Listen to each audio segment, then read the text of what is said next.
Signature of the cube is changing.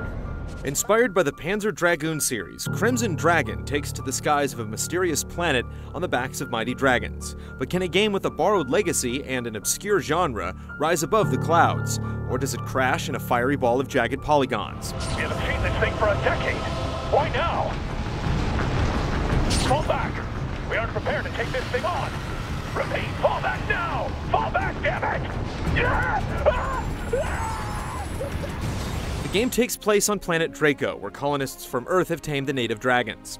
A mysterious virus has... You know what? It doesn't really matter. The story is just an excuse to ride around on dragons. You won't really care why anything is happening, but the fantastic worlds in each level are works of art.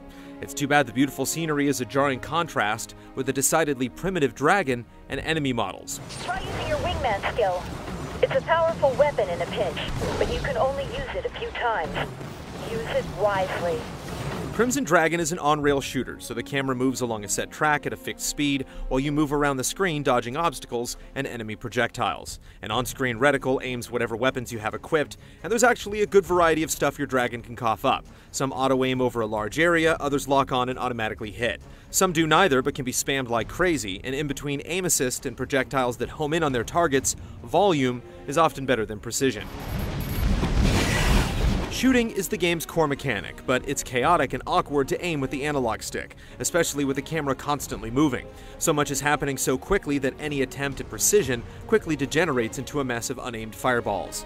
Moving the dragon is also difficult. You need to dodge attacks, but the best way to do that is to constantly move in a circle around the screen. It's the aerial equivalent of circle strafing.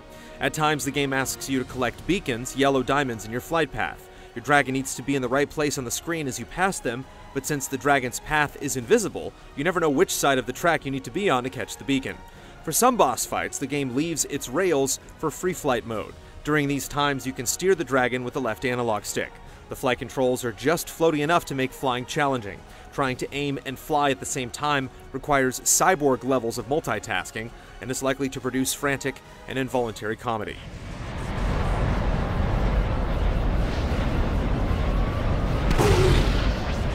Adding some much-needed depth to the gameplay, every enemy and every dragon has an element type: fire, wind, or light.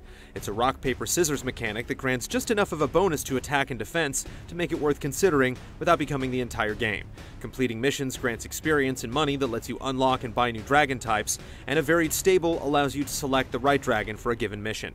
Upgrading and customizing your dragons just might be the best part of the game.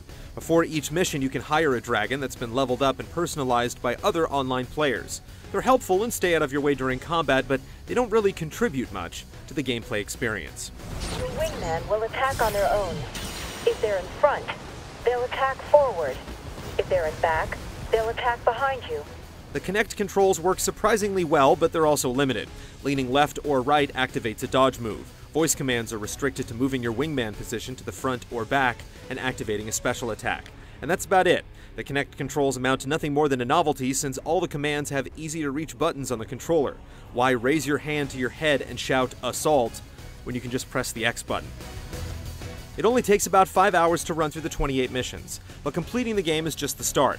Players are encouraged to replay missions in pursuit of S ranks and high scores, which display on the in-game leaderboards. Upgrading dragons and showing off your high scores can actually be enjoyable, so it's a shame that these experiences are let down by the generally awkward gameplay.